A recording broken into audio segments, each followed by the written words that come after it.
ওম অখণ্ড সংহিতা বা শ্রী শ্রী স্বামী স্বরূপানন্দ পরমহংসদেবের উপদেশ বাণী পঞ্চদশ খণ্ড।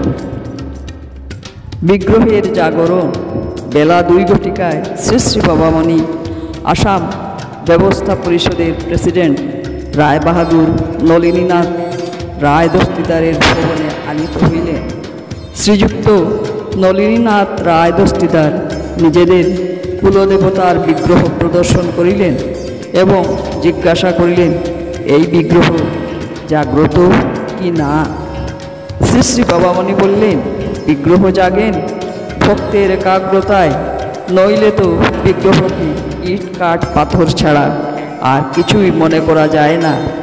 যিনি যেখানে ভক্তি সমর্পণ করেছেন তিনি সেখানে সমগ্রটুকু অস্তিত্বকে ডুবিয়ে দিন। মনে প্রাণ